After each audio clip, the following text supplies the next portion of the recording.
Good Morning Night Vale is brought to you by The Disappearances of Lydia Fontaine, a new independently produced and crowdfunded 10-episode original audio drama. Set in a deceptively familiar world of electronic surveillance and machine-mediated communication, The Disappearances of Lydia Fontaine follows Lydia Ryan and her friends, lovelorn Ethan and wannabe internet sensation Dee, as they struggle to unravel the mystery of her mother's disappearance. Escape the sinister Fontaine family, and survive the feud over her grandfather's supernatural legacy. It weaves bitter family drama and high-stakes intrigue with fantasy and cyberpunk elements to create a surreal mystery about secrets and grudges, old books, big data, and the promise of infinite knowledge. And do not forget the talking birds. It's a full-cast production with original music and a bespoke soundscape presented through a series of found-footage-style surveillance recordings. And it's important to note, this show was made entirely without generative AI. Even the computers are voiced by human actors. Episodes are free, and you can start listening right now with the Season 1 finale due to come out on August 16th. For more information, go to lydiadisappears.com. and find The Disappearances of Lydia Fontaine wherever you get your podcasts and start listening from the beginning. Insurance isn't one size fits all, and shopping for it shouldn't feel like squeezing into something that just doesn't fit. That's why drivers have enjoyed Progressive's Name Your Price tool for years. With the Name Your Price tool, you tell them what you want to pay, and they show you options that fit your budget. Enough hunting for discounts, trying to calculate rates, and tinkering with coverages. Maybe you're picking out your very first policy, or maybe you're just looking for something that works better for you and your family. Either way, they make it simple to see your options. No guesswork, no surprises. Ready to see how easy and fun shopping for car insurance can be? Visit Progressive.com and give the Name Your Price tool a try. Take the stress out of shopping and find coverage that fits your life, on your terms. Progressive Casualty Insurance Company and Affiliates. Price and coverage match limited by state law.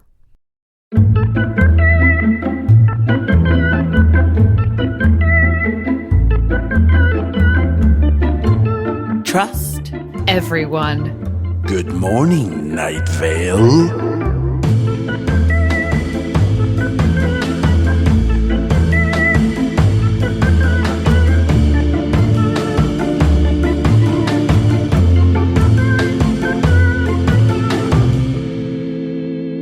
Hi, Good Morning Night Vale listeners. It's me, Meg Bashwiner. And me, Hal Lublin. and me, Symphony Sanders. And we're here to talk to you about old episodes of Welcome to Night Vale and do a deep dive into each and every one. Why? Because we like it. And so do you. Because we're deep, deep divers. Yeah, we got our gear on and everything. We're rated to go so deep that we'll come out the other side of this podcast. Speaking of which, Symphony and I watched Jaws last night. For the first time? No, I hadn't watched it since I was a kid, but we as the first time watching it as an adult. And what a film. Yeah, it's great. I saw the opposite of it this weekend when I went to see #The Meg. Not the Meg I'm talking to, but the terrible giant shark movie. I have the book, The Meg, I'm looking at it right now. It was given to me as a gift from my lovely husband. I've never read it, but it's the Meg book, and it's in my office, and that's my personal story about the Meg. Well, that sounds pretty romantic, and we are talking about this episode, Valentine. Valentine. Yes. This is the description for the episode for Valentine. Emergency crews are on hand to help clean up after the aftermath of the worst Valentine's Day in recent memories. Plus, important schedule changes at the Night Vale Airport. The city council votes to choose an official town language and updates on the post office. Let's talk about it. Let's talk about it. Let's talk about this episode that's Valentine's Day, which I think just the whole concept of it is pretty hilarious, dealing with Valentine's Day, which can be such a dreaded holiday for single people and even people who are in happy, loving relationships. It's weird to have a day that puts a ton of pressure on your relationship or puts a ton of pressure on you for not being in a relationship. So in Night Vale, it's actually a problem. They theatricalize that and bring that issue into real life danger, and it becomes somewhat of a natural disaster. Oh, it is a problem. Does Joseph dislike Valentine's Day? I don't think that Joseph we have pretty cutesy Valentine's Days, and right. the don't think we dislike them, but I think that it can be. I have to say, my personal experience with Valentine's Day got a lot better once Joseph Fink came into my life. It's really nice to have someone, to have a Valentine every year. And we usually have we do a nice thing, whatever the thing is, even if it is just the two of us hanging out and making dinner, watching a movie. It's usually nice thing. Before Joseph Fink, my Valentine's days, I used to get real sad and feel very unloved and potentially unlovable in the future. It was a day of the year that always really reminded me how alone I was and how terrible I was and how undeserving of love I was. So I would drink a lot. Oh, geez, what a nightmare. I know. Valentine's Day always made me really super sad, and doesn't anymore. And that's the miracle of love. There was this. I remember like all 4 years of college, I like had a bender. I went on a bender every day. That was Valentine's Day. My freshman year, I went on a bender, and I remember waking up on an air mattress in the hallway of my freshman dorm, being like, oh. And then my senior year, this is like if you're a little get nauseous when people talk about puke, maybe this is the time to pop out those earbuds. But I remember my senior year, I woke up on my bathroom floor and I had eaten, like I got really drunk and I had eaten a bunch of Ritz crackers with peanut butter and jelly as my like drunk snack. And that was what I woke up to in the toilet on Valentine's Day, or the day after Valentine's Day. And it was kind of cute because the jam was red. It was like romance. Yeah, it was like on brand of Valentine's Day. What about you, Sympho?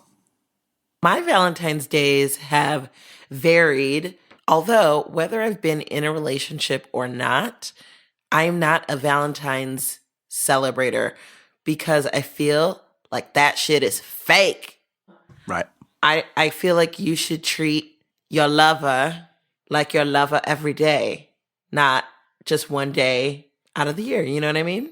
I agree. You should be a nice sweetie and do nice things for a person that you care for because you care for them, not because you're told to by a candy company. Yeah, I'm just really susceptible to marketing, so. I do like nice dinners. Don't get me wrong. Yeah, right. I like having a nice dinner and having an excuse to go to a nice dinner.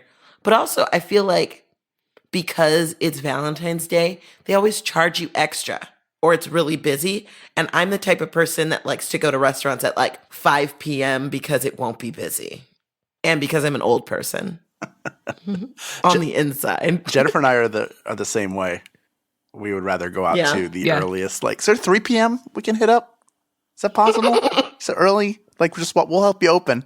Do you have reservations for 3 p.m.? Not 3 people, 3 p.m. We're actually going to come in one at a time, if that's easier.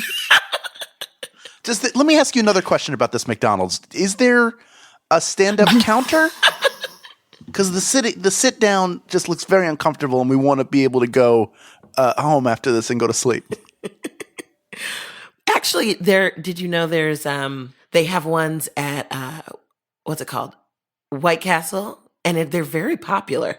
On Valentine's Day, you're supposed to be able to get like a reservation. I feel like Flavor Flav took somebody there one time for Valentine's Day. That sounds nice to me. A reservation, though? Is there a made or D? I can't imagine showing up. And so many people get like engaged there. Oh my God. I can't imagine going to a White Castle and seeing a sign that says, please wait to be seated.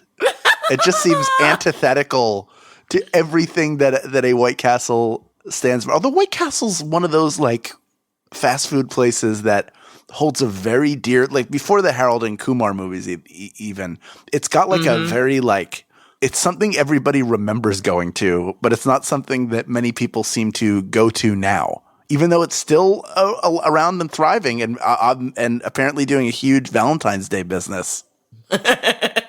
It seems like a restaurant that's remembered more than it's patronized. Well, actually, I feel like people go and they talk about it. People who love White Castle love White Castle. Sure. You know, they'll talk about it. They'll be like, oh, I want to go to White Castle. But for me, I don't eat that type of food generally. And honestly, if I was going to eat it, it would be late at night for very specific reasons. I'll tell you what. I'm going to be on tour with y'all for a week. Let's stop at one White Castle. during that week for a meal. How does that sound?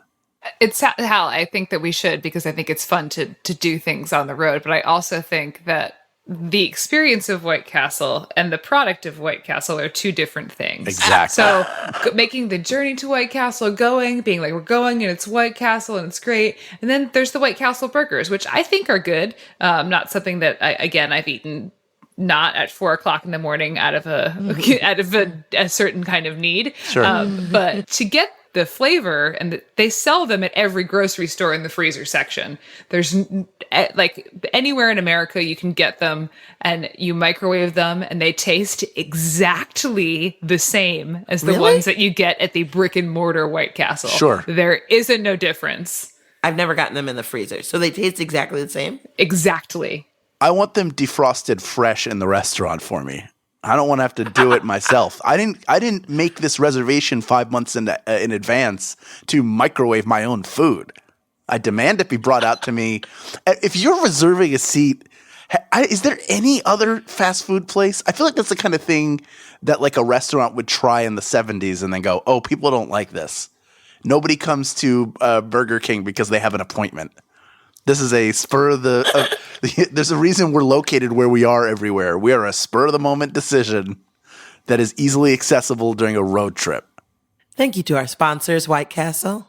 If you're going to a place because you have an appointment, it's an appointment that you have with yourself to go there and eat food that makes you hate yourself. Yeah, a sadness appointment, like when I used to take myself to the Outback. Understood. You take yourself to the Outback. Would you get a bloomin' onion? Let me tell you what, Meg. I would go to the Outback and I would sit down at the bar because I knew that I wouldn't have to sit at a table by myself, and I would get a bloomin' onion. That's the starter. Okay. Caesar salad. Woof. That's next. The biggest prime rib they had. That's third with mashed potatoes and broccoli. And then that damn sundae, the kookaburra. The kookaburra were the wings. The sundae that's like vanilla ice cream with fudge and toasted coconut on it. I'd have that. And then I would go home and I'd use the bathroom for a week. You'd have to relearn how to use the bathroom. That's definitely we check into a rehab to go learn how to use our body again. Yeah, exactly. It was, I mean, and the hilarious thing is that I didn't do it just once. It was like it's been a little while. I'm gonna treat myself. One time, I was married at this point. Was it just one time? This is only a few years ago. Well, I'm going to tell you about one specific time. And this is, again, if you don't like hearing about vomit, then you're really not going to like hearing about it coming out the other end. I was coming back from San Diego, and I decided to treat myself to a dinner at Outback with my usual moderation. And then I get back on the road, and after about an hour in traffic, I'm like, oh, it's bathroom time. Not only that, but it's bathroom time very soon. And there were no signs of like, this exit will have a bathroom you can use, Hal. Come on over. And it felt like it was like 900 miles to the next exit. But I survived to that exit. Then I get to I know that there is a place to stop somewhere there. But I get to the end of the exit and it's a T intersection. And there is no indication whether I should go left or right. Right. And I thought to myself, Hal, this is the most important decision you will ever make. Don't get this one wrong. I turned left. Oh, buddy. Thankfully, it was the correct maneuver. I was on the edge of my seat. Pull into a parking lot, and I see I think I was going to like a restaurant that I thought it was like a Starbucks or something. And then I saw a Subway. And I pull into like 5 spaces diagonally at this point. I jump out. I look at the Subway, and it's like 3 smash zooms. Front doors open. Bathroom doors open. Bathroom is empty. And I run in, and the guy behind the counter couldn't even get out a "Welcome to Subway, how can I help you?" before I'd run in the bathroom, close the door, and just barely made it in time. And after, we like to call that a photo finish. It was a photo finish. And then I was done, and I walked out, and I didn't make eye contact with those people behind the counter because we all knew what had happened. What? Yeah. 30 seconds to diarrhea, friend. Yeah, that's my Jared Leto cover band. 30 seconds to diarrhea. Outback Steakhouse, like Sherman through Atlanta, Wow. like Grant through Richmond. Yeah. Oh.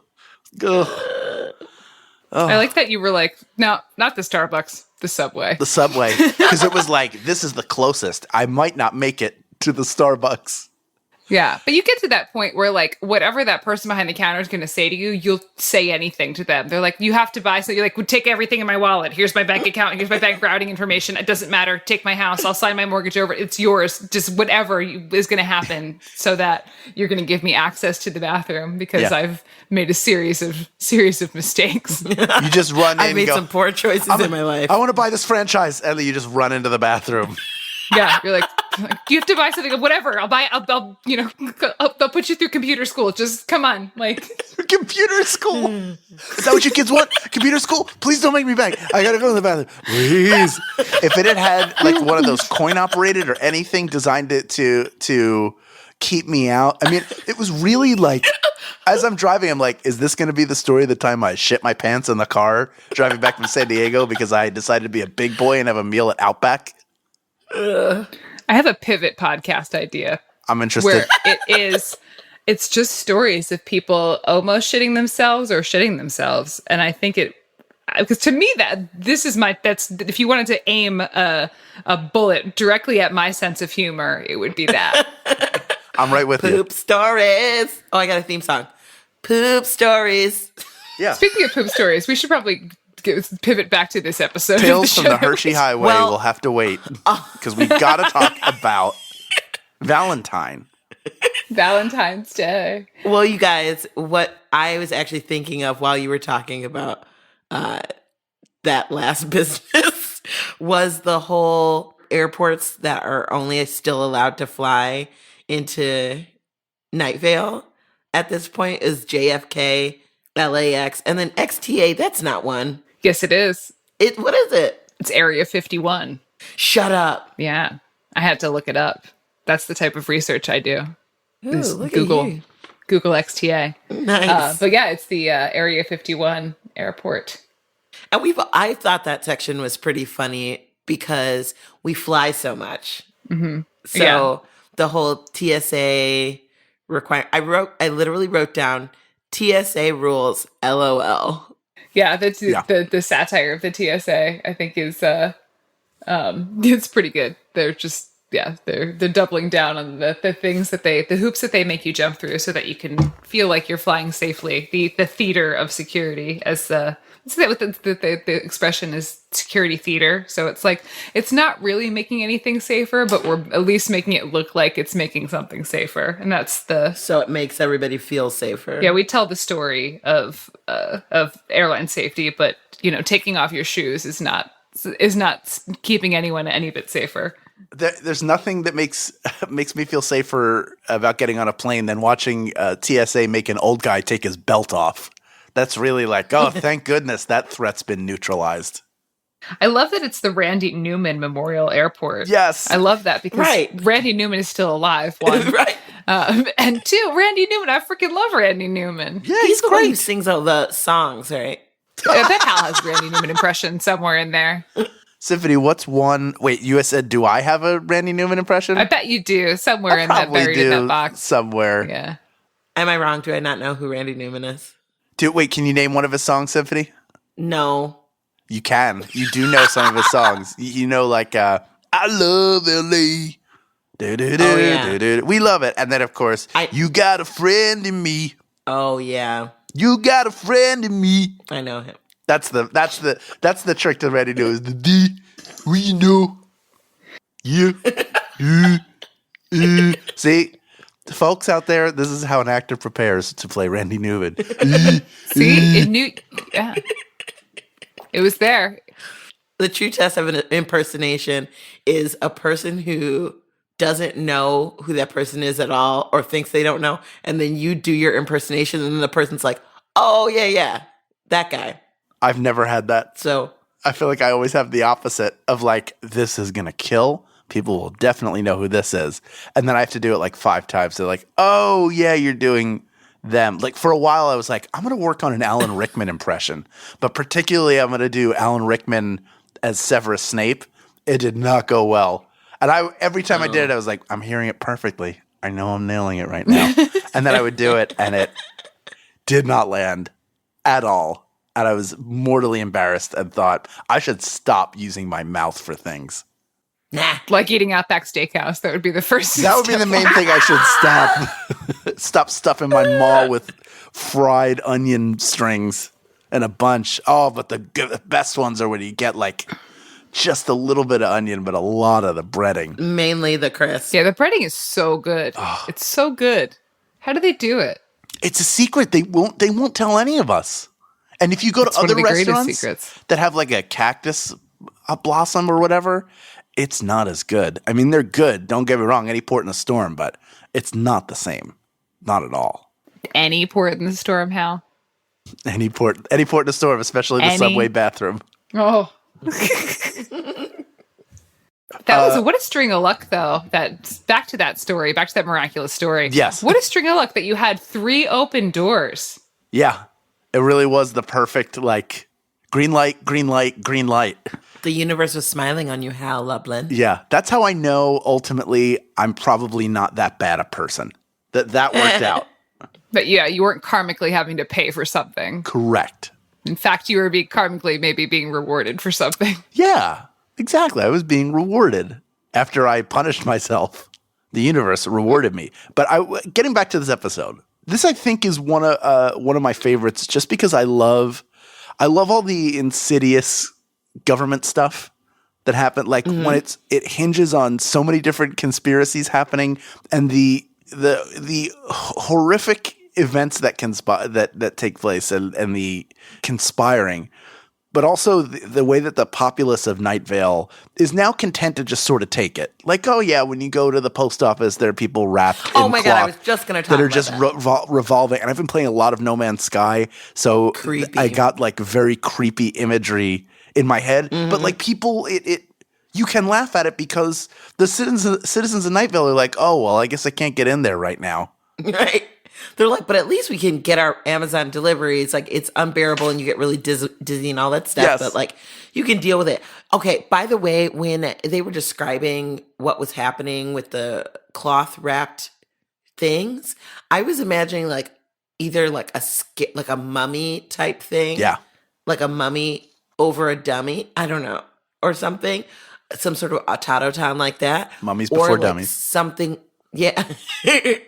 But they don't have like features like eyes or mouths or anything, which is frightening.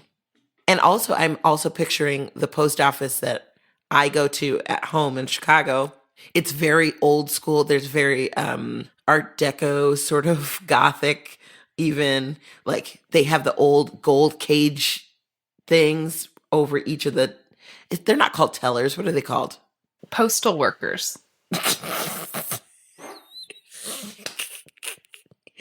Why is that so funny to you? Because it's like the most obvious answer and like correct, and why I couldn't think of it, I don't know, and it just tickles me. My local post office is also adorable.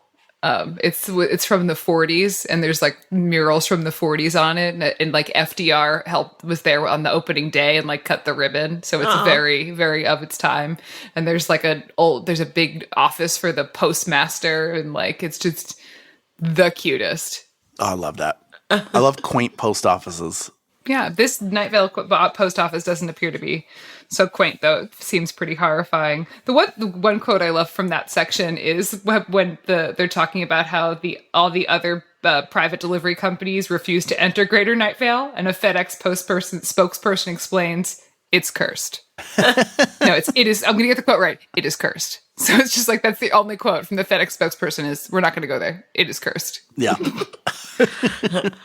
Good descriptor for Night Vale is, it is cursed. I do like that Amazon.com is there, and that they're the only website. And I'm like, that has been kind of another premonition-y sort of thing, because at this point, Amazon was just, they'd order a lot of things, but they were building and building and gaining more things. But now they got the Whole Foods and all that stuff, and like they'll deliver stuff to your house same day, Prime with the drones or like whatever. I don't mind it. I like it. Did you get any Prime Day deals? Prime Day happened a No. couple weeks ago. No, I don't do all that. I get like a few things from there that are probably not going to go. I get like eyelashes and like body wash, dumb stuff. And that's it? No, I get like, sometimes I order toilet paper but nothing. Prime Day is for like sexy stuff, like cameras and Vacuum cleaners. Fucking, thumb drives. I don't know. We got a turntable. But I'm not trying to be a DJ, you know what I mean? Not today. I mean, like, we got an old turntable, props. not like a DJ kit. Oh. Grandpa Hal's no DJ. I'm like, I can finally play my waxies again. I use Amazon to buy props a lot. I just use it to buy props for the live show, for the new live show. I bought some things there. And earlier in the summer, I used it to buy a popcorn maker that I rigged into the grid in our theater and then circuited to the ground. And then at a random point during the show, not the Night Vale show, the other show that I do, the popcorn maker was turned on. And then we would forget about it. And then eventually popcorn would appear from the ceiling. That's pretty fun. It was a short play I wrote called Interrupting Snack. Oh, that's good. I would be glad if popcorn dropped from the ceiling. Yeah, it's just like it would. The way it would work is the show we do with the Neo Futures is we do a bunch of plays in a random order and we do them back to back. And so once Interrupting Snack happens, the machine gets turned on, but you don't know it gets turned on because it's in the ceiling. And then we move on to the next play, and then we do the next play, and at some point during the next play, the popcorn starts falling from the ceiling. And it's always a different play, and sometimes it's okay, and then sometimes it totally is not, because sometimes the play is like a monologue about someone losing a parent, and sometimes that's not an okay place for popcorn to fall from the ceiling, but sometimes it does. And then sometimes the popcorn falls during the dance number, and that's fun too. When it wouldn't be a good time for popcorn to fall from the ceiling? When Cecil announced that Stacy was dead. Oh my God, yes, we lost an intern Stace. It was like 2 months ago. Yeah, he forgot. He gets a little behind. It's not a huge priority. And we're indifferent to, they are expendable. The interns are expendable. Tell that to the interns. They're the red shirts. They're the Star Trek red shirts. They are the red shirts. So, and now it's almost a better joke than the burial in the break room. Like the normal, like we've gone from the ceremony to honor the departed intern to, oh yeah, I forgot. My bad. This is very sad. The intern that we lost a couple months ago. Sorry, I forgot to tell you. Whoops. Our bad. And you know what? I wrote this down, and everything kind of supports this, but I don't think anyone is very good at their job. In life? No, in Night Vale. But yes, also. No, people are not very good at their job. They don't follow up on things. They don't check things. Like the one they were talking about with the guy he didn't really know. Oh, with the traffic. Oh yeah, the representative from the secret police that was just waving over the map in the studio, being like, "There's street closers just all over, just all over." Yeah, just vague, just all over. There's some, just kind of not getting it right at all. But then the fact that Cecil didn't even know if he actually worked for the Department of Transportation at the end, he was just like, "Oh, well, he could have just been a homeless person." But it all feeds into this idea that there's always a new conspiracy. They're not even conspiracies. They're just terrible things, subversions happening every day. Yeah. And these citizens in Night Vale are taught to just sort of accept it and keep their mouths shut. So why wouldn't you bring somebody in to do the traffic, and they're either secret police and not telling you, they're not going to tell you where the closures are. They're just going to be cagey, or they don't work and they just wandered in and wound up giving the traffic, and you accept it because the rules are constantly changing. This is a town where the rules don't really, the only rule is obey, don't learn things, don't know things, keep your mouth shut, unless you're ratting somebody else out to us. Because nobody's good at their, the people up top aren't good at their job. They're just trying to maintain power and control. Ain't that the truth? And speaking of that, that brings me to this other piece of this episode that is one of the things that rings out to me as the scary, like, oh, it's a predictor of our current government, where Cecil says that no aid has come from the state or national government to help them with the tragedy of Valentine's Day. And the state just comes back and says, sorry, we can see what you're going for, but maybe we just don't get that kind of thing. Anyway, creative stuff and have a happy Valentine's. So like they're just completely ignored by the state and national government for help when they're having a natural disaster. And I'm like, oh, I can, see our current government doing things like that, looking at Puerto Rico, looking at the water crisis in Flint, Michigan. It's just like, it sounds bizarre in Night Vale when it's presented that way. I'm like, oh, no place would ever be like that, but our place is like that. That have actual problems. Yeah. It's a scary funhouse mirror held up to our world at times. And no one's having any fun. Forbidden. I think, though, one thing that they could have fun with is having dance as the town language. Yes. But and again, this is one of the things that like rung to me as like a big thing where it's like, we have this big liberal idea where we're going to do something that unites everyone and it's the language of dance. And it just like, they get so excited and they justify it and they're going to do it. And they did have all these reasons.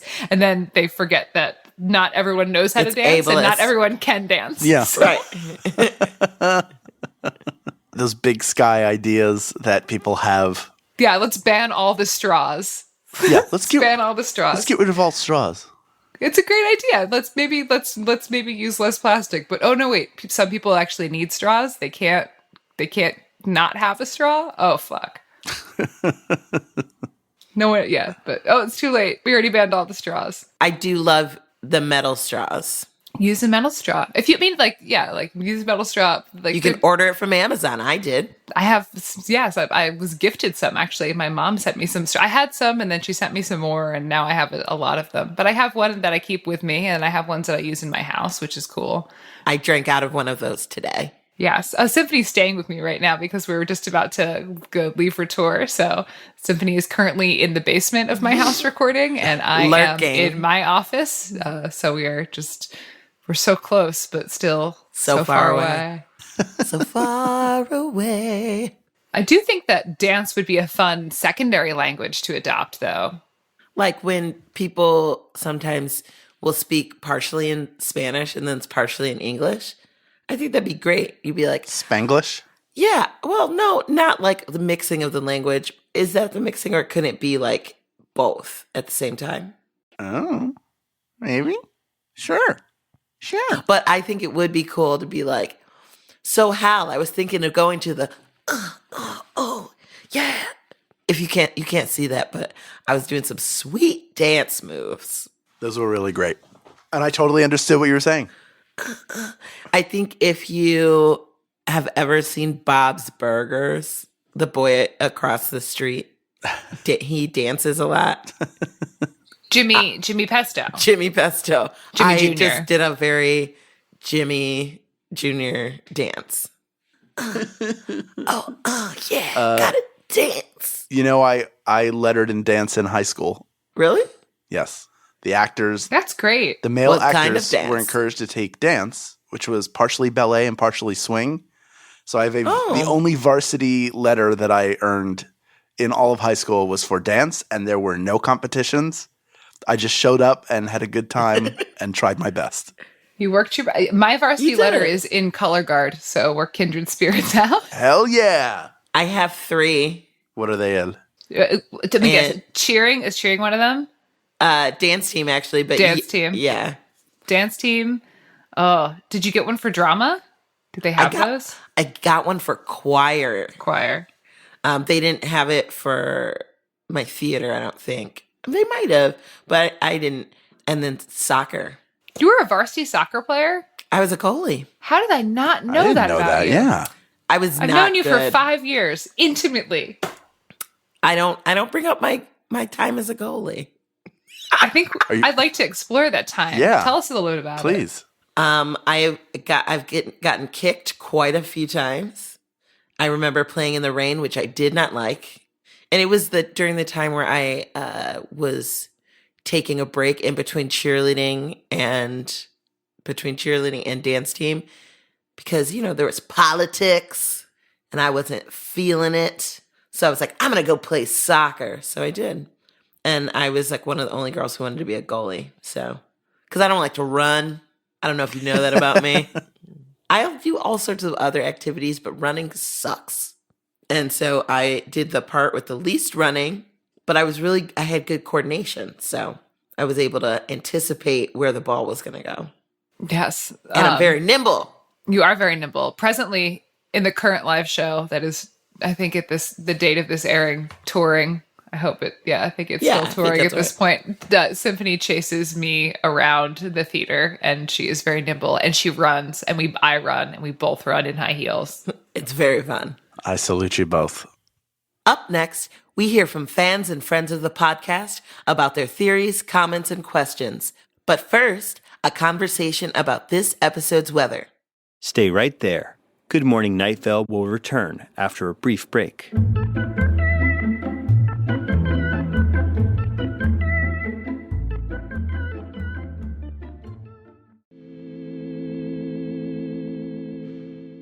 This episode's weather was Neptune's Jewels by Mystic. I loved it. I also loved it. Yeah, it's good. First of all, I actually thought it fit more than a lot of other songs have fit. First of all, they were talking about like a romantic relationships gone awry, similar to Valentine's Day, and this Valentine's has gone awry. And I thought the intro to it was very spooky. Yeah, I didn't know where it was going to go at first. When I heard the intro, I was like, what kind of song is this? And then it kicks into the hip hop and the rap. And I'm like, oh, cool. This is sick. But yeah, I do think it does fit really well with the episode. It's a love song about someone's heart getting broken. And I think that's important to think about on Valentine's. What do you think, Hal? I liked it. I didn't draw as strong a line as the two of you did. What line did you draw? I was like, oh yeah, this is good. I very rarely do I connect with the weather in terms of like, this is completely on brand for the story. And I didn't really grab me as much here, but I defer to both of you on this. I just didn't I don't know. I was in a good rhythm. I was really enjoying the episode, and then the weather came in, which was good, but it's like I want more of the story. So there are times where if I'm really enjoying the episode, the weather is almost an interruption for me. Like it could be the greatest song ever, but like it's breaking up like, oh, I'm really into this right now. And I didn't want the break that it was being provided. So you're mad at the structure, Hal. I'm so mad at the structure. I'm very upset. I've journaled about it extensively. You're mad at the rain for being wet. Yeah, I'm mad at the rain for being wet. Yeah, like I don't begrudge, like I get it, but I just, as a listener, sometimes I'm cool with it and I enjoy it. Other times I'm like, oh, I was enjoying listening. I don't like, does it have to, like I almost knew, and at a certain point I'm like, oh, the weather's coming up. I know the weather is coming up soon. And I know that I can't plan exactly where it's going to be. It's just going to hit. And it did. This one's pretty late in the episode, actually. It is. Yeah. Very late. Yeah. Did you like the song, though? Yes, I did. Yeah. Okay. There are very few exceptions where I'm like, I don't really like, and it's not that I dislike a song. The way I try to approach it is, unless something is terrible, it's just, it doesn't connect with, like, I don't connect with it. But this was good. It's a good song. I really liked it. Yeah, I really dig. I hadn't really listened to Mystic before, and I think I'm gonna delve into the catalog because Mystic, she seems like a pretty awesome artist. Yeah, totally. Yeah. I feel like I should look up more about the artists themselves because usually I'm just like, oh, I like this song, and then I'll put it on a playlist, and then that's the end of it. I should look more into their music, as should we all. We should do a deep dive because we're deep divers. Yep. Yeah. We dive deep. Salvage crew. Yeah, we're not like skimming anyone's surface. No. We're in the depths. Well, I just followed Mystic on Spotify. Now I'm going to learn more. Look at me, living and learning every day. Learning through podcasts. This isn't NPR. It's WTNV. Ooh, that would actually be, that's cute. I know that that's like, and I use that like shortening of the hashtag, but like it actually would be a really good, because do they always start with W? No. They start with K west of the Mississippi. Really? I didn't know that. Yeah. Huh. You learn something every day. Sometimes two things. Sometimes two things. Yep. And now let's head to the fan zone. Fan zone. The fan zone, calzone. What's in the calzone today, Hal? Let me take a look. I got something here from Katie. They write, Hal, if you wanted to make scones, my mom makes the best scones ever and made a tip sheet for baking them. Oh, and there's a website here for this. I assume that their mother is Lola. Who knows? Her chocolate chip scone recipe is my favorite. In 2012, I had a long commute and used to eat her scones as a snack/breakfast on the way to and from school while I listened to Night Vale. It didn't occur to me until I listened to your episode that my memories of snacking on those scones are associated with that bus ride and the show. Are there any foods you associate with Night Vale? For me, the food I probably most strongly associate are those Trader Joe's pretzels with peanut butter in them, because they're backstage all the time and I eat the F out of them along with watermelon and grapes and carrots. Those are probably my Night Vale foods that I associate with the show the strongest. There's no food. And thank you for the scone. I've actually, fun fact, I've never made scones in my life, but I want to. And I almost feel like at some point, if I do it, it should be like something like, would Night Vale fans, people who listen to the show, would you be interested in a live stream of me making scones for the first time? Comment about it on Twitter and tag me so that I know. But yes, there you go. Let me go to twitter.com. I'm going to go to twitter.com right now and ask for such a thing. Yeah. So. Do you guys have foods that you associate with Night Vale? Invisible pie. Like foods that, I mean, I think that, some of the official foods of Night Vale are peanut butter filled pretzels. Also, beef jerky is another official food of Welcome to Night Vale. Salami. We have the stuff that's on our rider that rotates. I think I took the peanut butter pretzels off of our rider because we were hitting them pretty hard. Yeah. I do enjoy a Kind bar or two. Yeah, Cliff Bars. Oh my God, for years, Cliff Bars were like the thing that we all lived off of. Peppermint tea, and Now we ask for a bubbly water like La Croix. Yes. Or as some people say it, LaCroix. LaCroix, yes. Croix. And we let the person who is shopping for our rider pick out whatever flavor of LaCroix they choose. It's a dealer's choice situation. So it's a surprise. Yeah. People often talk, they're like, these rock stars, they have crazy things on their riders. What most people have on their riders is stuff that they want to eat and drink because they get to the venue and they are starving and they want to eat hummus and carrots. And I try to make it healthy stuff because I believe that an army marches on its stomach. So, and I can't be giving bloomin' onions to everyone backstage or else I'll never get through the show. So. Just once though. Just one bloomin' onion. One bloomin' onion. Please provide one blooming onion. Fresh. It better be fresh. It had better be fresh. So Dana writes, I just have a fun story to tell you guys about Night Vale. So I started a new job at a financial planning place a few months ago. It's a pretty quiet job, so I like to listen to Welcome to Night Vale while I work. A few weeks into my job, a note appeared on my desk that said, Cecil is watching, which is a pretty weird and perhaps even creepy thing if you didn't understand the context. Or at least I hope I understand the context, in that someone in the office heard me listening to Welcome to Night Vale and decided to communicate their love for it to me in a weird way. It's been over a month since then, and I still haven't identified who Cecil is. How do I broach the subject? Cecil is watching might sound alarming to my boss or even my other normal coworkers. I just love that Dana calls them normal coworkers. Right. I just hope I find out soon, because this place is crawling with interns and who knows when they might mysteriously disappear.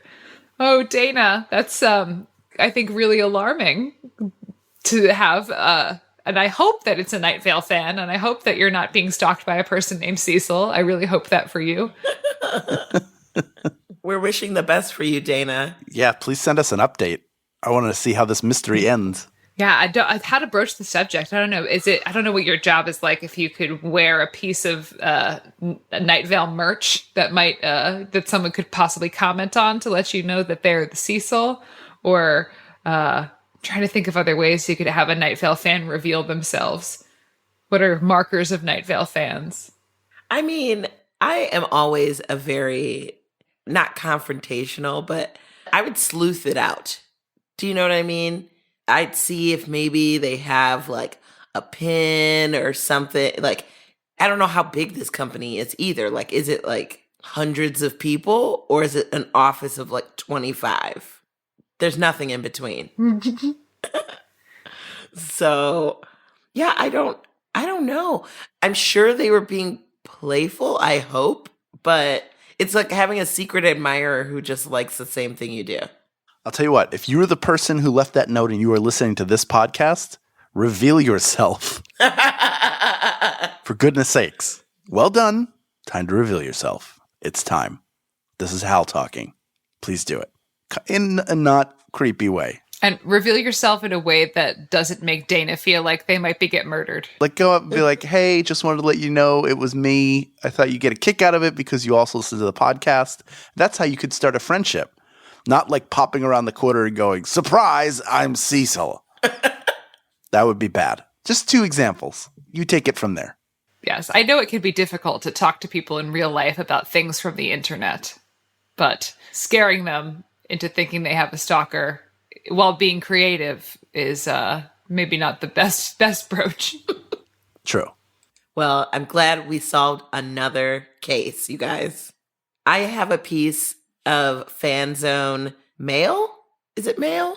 Yes. From Ocean. Ocean writes, just a quick headcanon on the interns.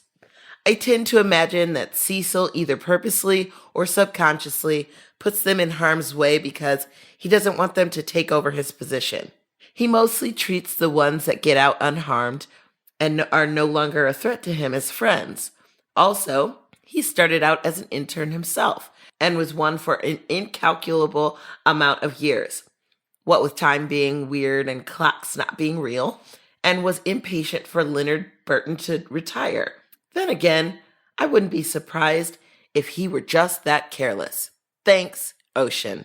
Ocean, thank you for bringing this up, because I think it is interesting that Cecil maybe is a little bit capricious with his intern staffing because he is worried about them rising in the ranks and taking over. So it's his lack of security towards the internship towards the interns is really about his own job security. I think that's an interesting take from Ocean. Like we said before, people who are in power want to stay in power, and they don't care how they do it. And nobody ever wants to leave their job. Exactly. I have something here from Matthew. Breaking news, everybody. Matthew writes, just wanted to share my idea of how big the town is. Night Vale probably has more people in the various government agencies than townspeople. Seems that almost everywhere Cecil goes, there are people with listening devices or people in vans. My bet is that there are maybe 1,000 citizens, but upwards of 10,000 government agents. The excess of government agents means that there has to be a large downtown area where they work because they don't live in Night Vale or maybe don't sleep. They don't need houses to accommodate them. So, in my headcanon for the town consists of a small community of houses that barely makes it past the main road, with a large downtown area including offices and places to eat. Government agents gotta eat too. Or maybe they don't, it's a question mark. This also explains why there are so many very large places like the arena or whatever that was mentioned, because the big venues just have to be able to fit all the agents. If there was a picture taken on a normal day, there'd probably be twice as many people in all black with listening devices. Ooh. Well, Matthew, this is a lot to chew on. I like it though. There's something to it. I would not doubt that the government or conspirators outnumber the duped. Yeah. But I think there are more than 1,000 people in the town. I think it's a little bigger. I would put it at 10,000 and 20,000. I picked this one for this episode because in the beginning of the Valentine's Day, it talks about the housing developments that get that get taken out by Valentine's Day: Marshall's Gorge, Golden Dunes, Coyote Corners, and Cactus Bloom. So there's those 4 housing developments that kind of get wiped off the map, but no one seems to really care because maybe no one lives in them. Good point. It's possible. I like the idea of that there's more government agents than people. Not necessarily that exact number, but I do like the idea that there's more people working to monitor the people in the town than there are townspeople. And that's all I have to say about that. This is from Nikki. And Nikki writes, in a recent episode of GMNV, something that was brought up was the style of Night Vale's humor. When I think of funny episodes, episode 16 is one that always brings to mind. It's got some really quotable goofs, a strange list that plays with language, and some fantastic, hilarious deliveries from Cecil. I also feel like this episode is another one of the turning points in the year where we get to see Cecil more as a character. He is so expressive, allowing himself to be so giddy and vulnerable, sharing his delight and embarrassment with his conversations with Carlos. Also, knowing where those two end up, it's fun going back to look at their awkward moments and to realize how much they've grown in terms of their relationship and individually as characters. Thank you all so much for an enjoyable show, and thank you for your time, Nikki. Nikki, thanks so much for writing in. I put this one, this is episode 17, but I put this one in because we didn't really get to talk about any of the fan theories and questions regarding episode 16. And I think it's great that we are hearing from you about this. It's something that we do talk about in episode 16 about how we are getting more of Cecil as a person and how interesting it is to see knowing the full love story of Cecil and Carlos, these humble beginnings. Agreed. Everybody loves the development of their relationship, and Cecil and Carlos are, hashtag relationship goals. Yep, there they are. That was Cecil. More to come from Cecilos as we move forward through the canon, and thank you very much, Nikki. And thank you to everyone who's listened. This has been episode 17, Valentine. Next week, we are diving in headfirst to episode 18, which is The Traveler. So until next time, good morning, Night Vale. Good morning.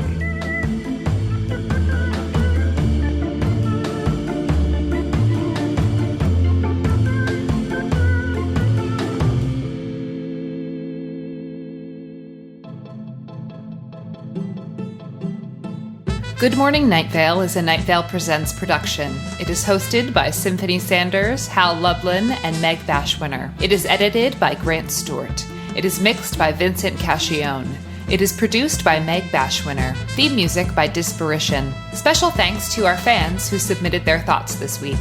Leave us a voicemail at 929-277-2050 or email us at info@goodmorningnightVale.com to share your theories and ask questions, or to recommend your local haunted corn maze. For more information on this show, go to goodmorningnightVale.com and follow us on Facebook and on Twitter at Night Vale Chat. Special thanks to Christy Gressman, Jeffrey Craner, Joseph Fink, and Adam Cecil.